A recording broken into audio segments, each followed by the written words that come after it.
Bon, je suspends donc la séance. L'accusation ayant égaré une partie des preuves qu'elle devait nous remettre. Nous nous retrouvons demain matin à la première heure. Maître Martin, j'espère que je n'aurai pas à regretter de n'avoir pas purement et simplement ajourné ce procès. Demain matin, première heure. Bonne soirée. Je ne pouvais pas le croire. Cet avocat, en plus d'être d'une nullité crasse, était un abruti profond. J'avais passé des nuits entières en planque pour pouvoir prendre ces photos d'adultère. Comment est-ce qu'il avait réussi à les perdre? À demain, monsieur Garrett. J'espère que vous aurez ce que vous m'avez promis. Heureusement que je garde toujours le double du résultat de mes enquêtes dans un endroit sûr. À demain, monsieur Garrett. Peut-être. Ouais, c'est ça. Fais le malin, toi. On verra ta tête demain matin quand tu devras t'expliquer sur mes photos. Quel abruti ce maître Martin. J'espère au moins qu'il va pas oublier de m'appeler tout à l'heure pour fixer un rendez-vous discret quelque part en ville. En temps normal, je leur ai dit que c'était plus mon problème ces photos, mais ce procès était devenu une question de principe. Et tout reposait sur les photos que j'avais prises. Putain, fait chier. Je vais jamais avoir le temps de tout faire ce soir, moi. C'était déjà presque l'heure de mon autre rendez-vous. La poisse. Normalement, ça m'arrive jamais d'avoir deux affaires en même temps, et là, je dois délivrer dans la même soirée à la fois des photos d'adultère et des documents soi-disant top secrets. Bon, de l'organisation. D'abord, je passe à la planque. Je récupère la pochette. Je vais au rendez-vous, je donne la pochette. Je repasse chez moi, je récupère l'autre pochette. Je vais au deuxième rendez-vous, je donne la deuxième pochette. Et ensuite, je repasse à la maison me prendre une bonne douche pour être tout beau demain matin au procès Ventouris. La petite Ventouris m'avait tapé dans l'œil. Et maintenant que Monsieur Ventouris était out, la voie était libre pour moi. Une occasion comme ça se rate pas. Après tout ce que j'avais fait pour elle, elle allait m'être sacrément redevable. Bon, et il faut quand même que j'arrange ce premier rendez-vous. Depuis que j'avais retrouvé leurs documents top secret, là, j'avais l'impression d'être constamment suivi. Je serais pas fâché de m'en débarrasser au plus vite. En plus, finalement, ils avaient rien d'extraordinaire, leurs documents. C'était que des plans, des chiffres et des trucs là auxquels j'avais strictement rien compris. Moi, quand on m'a dit qu'il fallait que je retrouve des documents top secrets, je m'étais tout de suite imaginé être en compétition avec la CIA, poursuivi par le FBI, seul contre tous. Bref, je pensais que j'étais devenu l'homme à abattre, quoi.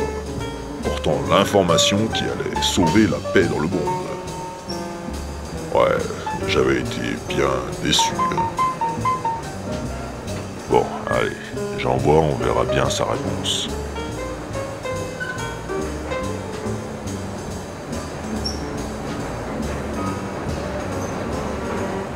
Ce qui est bien avec ce client, c'est qu'il est réactif. Par contre, je vais avoir du mal à repasser chez moi. Bon, je vais écrire à Monsieur Saïd, au cas où je sois trop à la bourre.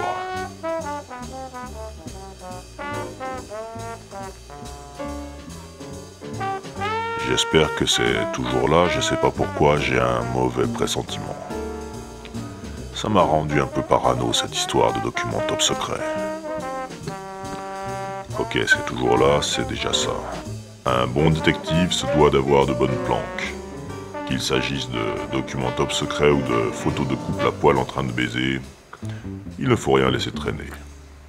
Tiens, d'ailleurs, je rejetterais bien un petit coup d'œil avant de rendre ça.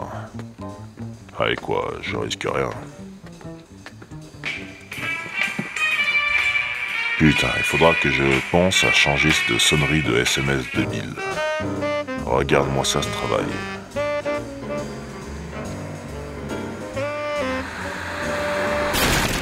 Aïe. J'avais peut-être mis les pieds là où il ne fallait pas. Ça sentait le début de la fin, cette histoire. Enfin, façon de parler, parce que moi, je ne sentais plus rien du tout.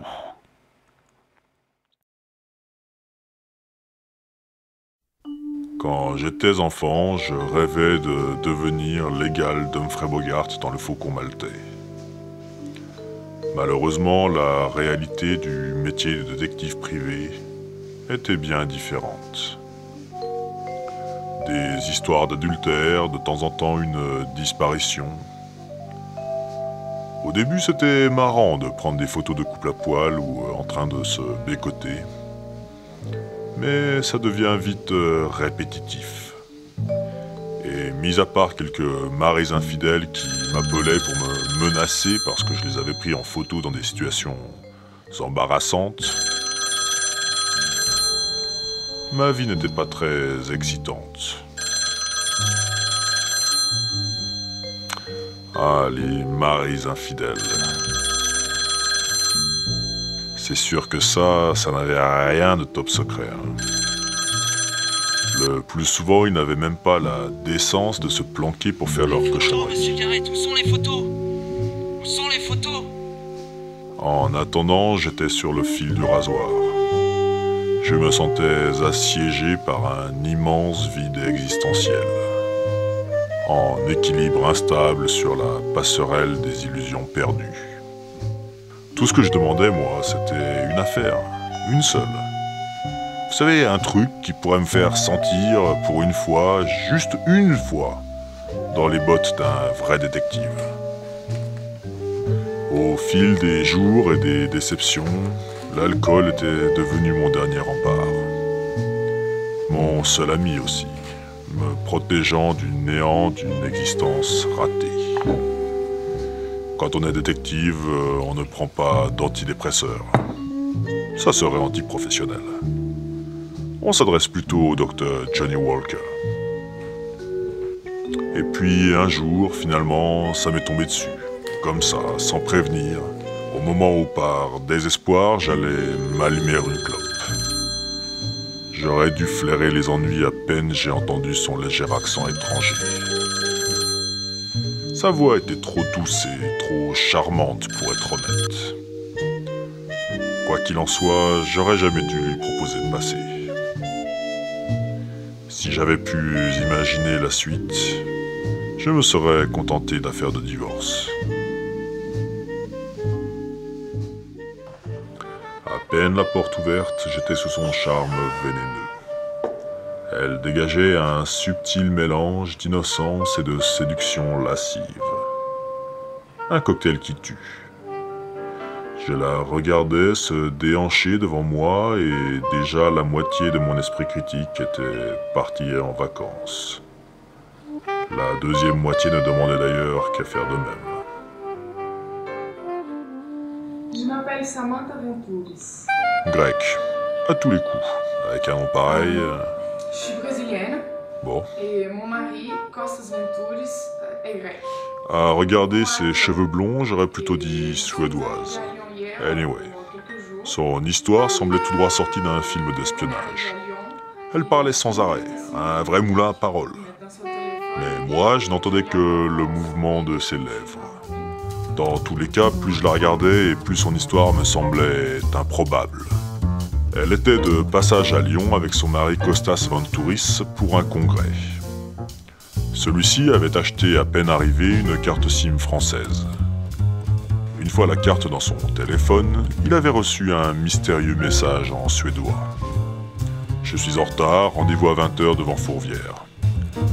N'oubliez pas les 2 câbles. » Bizarre en effet. Car avant que M. Venturis n'achète la carte SIM, ce numéro n'existait pas. Leur ami norvégien qui avait traduit le message y avait aussi répondu pour faire une blague. Pas de problème, à tout à l'heure.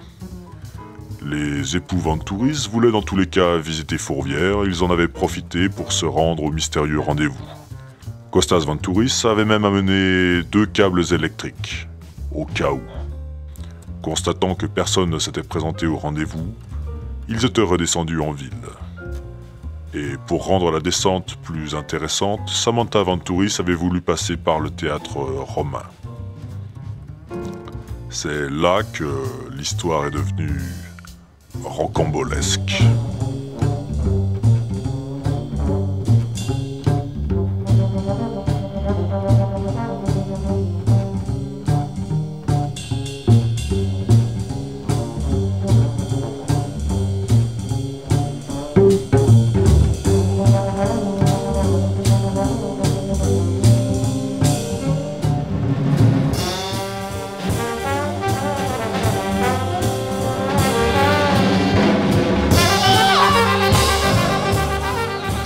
quand elle m'a dit qu'elle avait réussi à arrêter une voiture pour les suivre que j'ai commencé à vraiment douter de son histoire. Elle les avait soi-disant suivis jusqu'à un bâtiment sur le cours Albert Thomas dont elle avait noté l'adresse. Puis elle était passée à la police, qui ne l'avait pas cru. On se demande pourquoi. Après le coup du kidnapping, le chauffeur, suivez cette voiture. C'était un peu trop. Quoi? Vous ne croyez pas non plus? Elle lit trop de romans policiers, cette bonne femme. Ferait mieux de partir. Là, je me dis que c'est tout de même dommage de laisser s'envoler les 1000 € qu'elle m'a promis et je fais ce qu'il faut pour la retenir. Je lui demande si elle a une idée d'où commencer l'enquête. Elle me donne la carte de son hôtel, le Carlton, qu'elle a quitté précipitamment le matin et une photo de son mari. Après tout, tant qu'elle me paye, je décidai d'y faire un saut. Il y avait au moins une chose qui était certaine. Monsieur et Madame Van Touris n'étaient pas dans le besoin. Non, je suis désolé, monsieur. Nous n'avons pas de clients grecs. Le réceptionniste semblait tout droit sorti d'un dessin C'est animé. amusant. Ce matin, 2 hommes sont passés pour poser exactement la même question.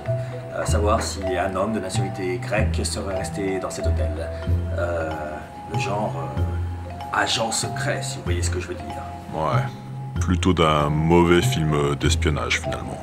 À en croire ses yeux exorbités, il avait dû sniffer toute la coke que ses riches clients avaient oubliée dans les chambres. Bref, j'ai lâché un billet, je suis monté visiter la chambre en espérant qu'il y aurait quelque chose à boire dans le minibar. L'ascenseur, quant à lui, semblait lui aussi sortir directement d'un film. Mais dans ce cas-là, plutôt d'un film muet des années 20.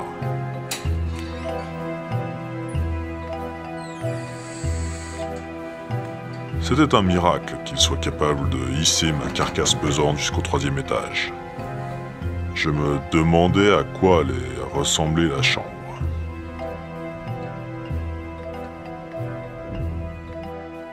Dans le couloir, je sentais la gomme de mes semelles s'enfoncer profondément dans l'épaisse moquette. Pas de doute, je n'étais pas bien loin de l'épicentre du luxe à la lyonnaise.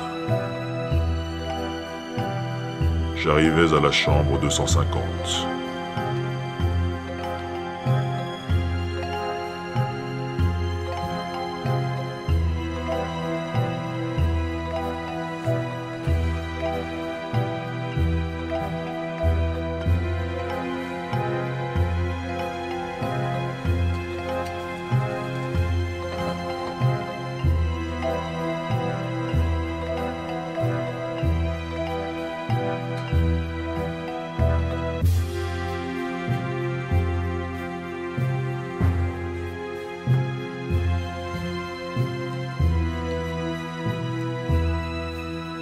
Je me demandais qui pouvait bien fumer des horreurs pareilles. Quoi qu'il en soit, une visite à l'antidote s'imposait. Quelque chose me disait qu'un certain Antoine avait des révélations à me faire. Après un bon repas, bravant le froid glacial de ce mois de janvier, je décidai de tenter ma chance à l'antidote. L'endroit était agréable et bien décoré.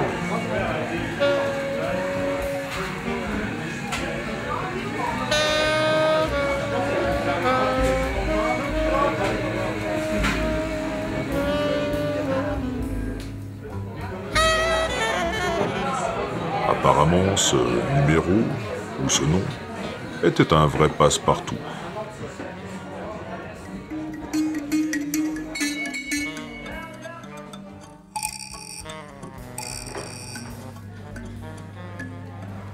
Je montrai à nouveau mon passe-partout, mais cette fois-ci, ça ne dérida pas mon interlocuteur.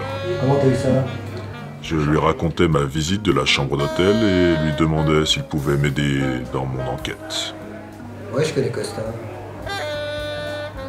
Qu'est-ce qu'on lui voulait à Costa?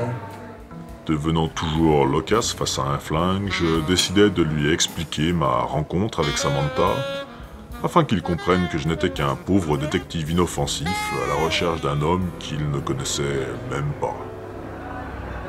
J'ai connu Costa dans les années 90, en Bosnie. Il travaillait pour les services secrets grecs, moi je travaillais pour la DGSE française. Quand j'ai raccroché La le suite crampon, des explications d'Antoine me glaça le sang. il y a un mois, il a soudainement quitté le service. Ou alors, on l'a foutu dehors. Je sais pas trop. Et hier, il est arrivé à Lyon avec sa nana, là, et puis... Kostas Ventouris, qui était donc en fait agent secret, avait dérobé, avant de quitter son poste, toute une série de câbles diplomatiques top secrets, avec l'intention de remettre le tout à Wikileaks. Et Costa m'a dit que le deuxième câble serait encore plus explosif, suffisamment pour déclencher une guerre. Je sais pas ce qu'il a dans la tête. On devait se voir hier soir, et puis il est pas venu. Il devait me parler de tout ça. Maintenant, c'est à vous, mon vieux. Elle est où, Samantha? Vous en êtes où dans votre enquête? Tout en parlant, je remarquais le paquet de cigarettes sur la table. Des cigarettes chinoises.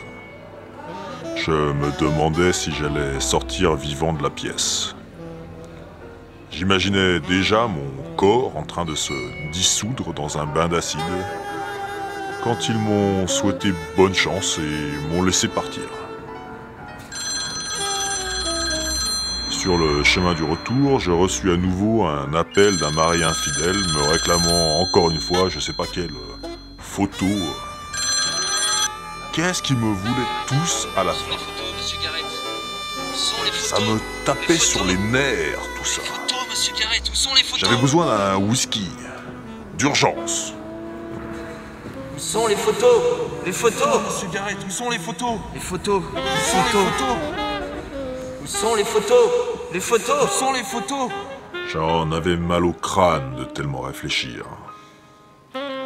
J'avais besoin d'une consultation chez le Dr Walker pour m'aider à y voir un peu plus clair. Heureusement, il m'attendait consciencieusement sur le bar. Je n'eus même pas le temps de commencer la consultation. Alors, monsieur Garrett, vous avez avancé dans votre enquête? En guise de réponse, après avoir raconté ma rencontre avec Antoine, je lui ai demandé pourquoi elle m'avait menti à propos du vrai-faux SMS suédois et pourquoi elle ne m'avait pas parlé du rendez-vous avec Wikileaks. Entreprenant alors une superbe Je vous performance jure, je savais pas avec qui Costa avait un rendez-vous. Je n'ai aucune idée. et me jura ses grands dieux qu'il avait bien été kidnappé. Ouais, anyway. Le doublement de ma prime m'aida finalement à trouver cette histoire crédible. J'ai lâché un semblant de promesse et je suis allé jeter un coup d'œil sur le bâtiment où Kostas avait été introduit de force. Pour être honnête, c'était plus pour me débarrasser de la donzelle et pouvoir réfléchir un peu tranquillement que pour vraiment faire avancer l'enquête. Après quelques minutes de planque, j'ai décidé d'interroger une jeune fille qui habitait en face. Sa réponse me jeta dans un abîme de perplexité. Cette porte? Ça risque pas, c'est pas une porte. C'est un trompe-l'œil. Vous n'êtes pas de Lyon, vous, hein, ça se voit. Vous savez pas que Lyon est la capitale des trompe-l'œil? Samantha m'avait menti. Kostas n'avait jamais été kidnappé. En tout cas, il n'avait jamais été amené dans ce bâtiment. Je ne pouvais plus remettre à plus tard ma consultation chez le Dr Walker. Il fallait que je mette de l'ordre dans mes idées. Maintenant. Quand j'ai retrouvé ma donzelle à nouveau installée dans mon canapé, j'en ai pas cru mes yeux. À croire qu'elle s'était installée chez moi. Dans tous les cas, ma décision était prise. Je lâchais l'affaire. Il a fallu ça pour qu'elle me lâche enfin la vérité. Ok, j'ai pas vu Costa se faire enlever. Mais il a vraiment disparu. Je suis pas Samantha Ventouris. Mon véritable nom est Gabriela. Je travaille pour Wikileaks. Samantha, qui s'appelait donc finalement Gabriela, elle était censée récupérer en main propre 2 câbles diplomatiques brûlants fournis par le dit Kostas Ventouris, qui travaillait effectivement pour les services secrets grecs. Quand elle s'était rendue au rendez-vous, seule la femme de M. Ventouris s'était présentée. Elle Elle apportait le premier câble et la première page du second. Elles avaient attendu ensemble, mais Costas n'était pas venu. Conformément aux recommandations de ce dernier, Samantha Ventouris était repartie dès le lendemain matin pour Athènes. Les personnages étaient disponibles, alors j'ai repris les rôles. Vu ma position, je ne pouvais pas effectuer moi-même une enquête, alors je me suis tournée vers vous pour retrouver Costas en me faisant passer pour sa femme. Vu que j'étais dans tous les cas englué jusqu'au cou dans cette histoire, je lui demandais en quoi consistait le début du deuxième câble. Il s'agissait d'un échange entre l'ambassadeur des États-Unis et Barack Obama. La deuxième page avait disparu avec Costas, qui était activement recherché par la CIA. Là, j'ai blémi. La CIA. Je comprenais mieux maintenant pourquoi Costas avait disparu. Un mauvais pressentiment a commencé à me parcourir l'échine, et je regrettais déjà d'avoir lu ce truc. Dans tous les cas, je ne voulais plus lire la suite. Ne vous inquiétez pas, Mr. Garrett. Vous n'allez rien lire du tout. Cette fois-ci, c'en était trop. J'en ai eu marre d'être manipulé et j'ai décidé de passer à l'action. Donnez-moi ça. Mais ce n'était pas une bonne idée. La première balle a tué Samantha net, la deuxième s'est logée dans mon abdomen. La troisième a étendu raide l'agent de la CIA. Je me demandais qui pouvait bien être celui qui l'avait tiré.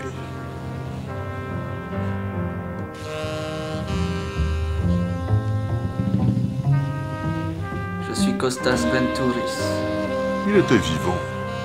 Quand il me demanda si j'avais une dernière volonté, bien sûr que j'en avais une. Savoir quelle était la fin du deuxième câble. C'est là que j'allais avoir ma plus grande surprise. La veille, Costas Ventouris avait suivi Gabriela chez moi, puis après mon départ, il avait utilisé mon appareil photo pour photographier la fin du câble, dissimulé de la sorte au milieu des maris infidèles. Je regardais l'image. C'était des plans et des chiffres et des trucs. Une bouillie incompréhensible. Merde. Tout ça pour ça? Bien. Nous reprenons l'affaire 250-1092. Madame Samantha Ventouris contre Monsieur Costas Ventouris. Je vous rappelle les faits, puisque nous avons malencontreusement été interrompus hier soir. Madame Samantha Ventouris, coiffeuse au salon Samuel Demange, accuse son mari, Monsieur Costas Ventouris, directeur de l'entreprise de tapis industriel Ralitech, de l'avoir trompé avec Mademoiselle Gabriela Follier, elle-même secrétaire de direction dans cette même entreprise. Selon Madame Ventouris, Monsieur Ventouris et Mademoiselle Follier se retrouvaient chaque semaine à l'hôtel Carlton. Toujours selon Madame Ventouris, c'est Monsieur Antoine Robin, conjoint de Mademoiselle Follier, et également propriétaire du bar L'Antidote, dans le 5e arrondissement de Lyon, qui l'en aurait informé. Madame Ventouris a par la suite retrouvé dans les affaires de Monsieur Ventouris une carte téléphonique prépayée, carte grâce à laquelle il aurait communiqué avec sa maîtresse. Madame Ventouris a retrouvé dans la mémoire de cette carte plus de 200 messages sans équivoque sur la nature de la relation que Monsieur Ventouris entretenait avec la destinataire de ces messages. C'est là que je reviens vers vous, Maître Martin. Hier soir, vous nous aviez promis des photos compromettantes de Monsieur Ventouris et Mademoiselle Follier. Nous les attendons toujours, Maître. Monsieur Garrett, notre détective privé, qui a pris ces photos, va en apporter le double d'un instant à l'autre. Mais votre honneur, c'est absurde! Il serait plus facile d'admettre que ces photos n'ont jamais existé et que ce détective est en train de fabriquer des preuves sur Photoshop. Maître curé, je vous rappelle que nous ne sommes pas dans une série judiciaire américaine. Nous sommes en France. Je vous prierai de m'appeler Monsieur le Président. Monsieur le Président, quelque chose a dû lui arriver. Nous avions rendez-vous hier soir au café, mais il n'est pas venu. J'ai bien tenté de l'appeler, mais il ne répond pas.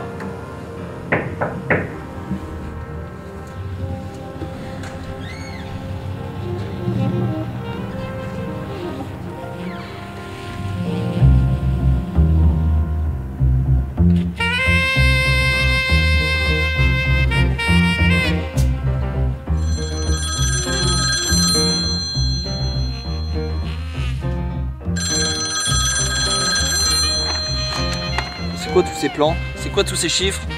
Monsieur Garrett, où sont les photos? Les photos que vous avez prises de Gabriella Follier et moi? Monsieur Garrett! Mais putain, mais éteignez-moi ce portable! Monsieur, je crois que vous devriez lire ça.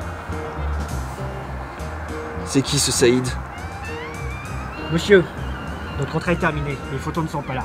Il faut partir. Non, c'est pas terminé. Je vais vous voir demain matin au tribunal. Malheureusement pour Costas Ventouris, la pochette que je venais de récupérer dans ma planque ne contenait pas ces photos. On m'annonce que les photos de Monsieur Garrett sont là. Non, c'était les documents, soi-disant top secrets, que je devais remettre discrètement à leur propriétaire la veille au soir. Pourquoi il sourit comme un con comme ça? À quoi il peut bien penser? Je n'avais pas eu le temps de repasser chez moi récupérer les photos de Costas Ventouris.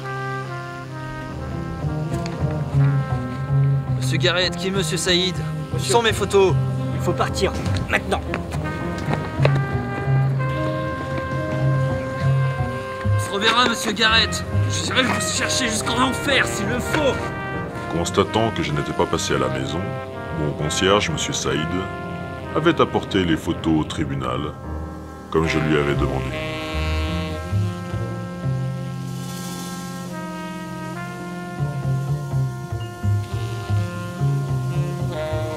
Le divorce de Costas Ventouris était mal barré. Et moi, ma grande affaire était partie en fumée. Putain, quelle mort à la con. Tout ça pour quelques photos de deux kidams à poil. Photos, Monsieur Garrett, où sont les photos? Où sont les photos? Où sont les photos, Monsieur Garrett? Les photos, les photos, les photos, les photos. On verra, Monsieur Garrett. Je dirais que vous cherchez jusqu'en enfer, s'il le faut.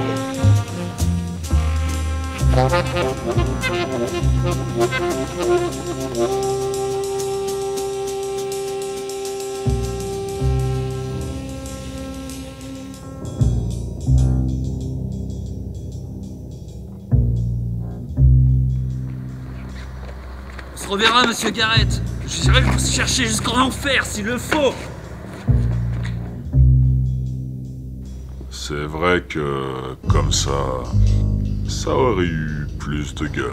On se reverra, Monsieur Garrett. Je dirais que vous cherchez jusqu'en enfer s'il le faut.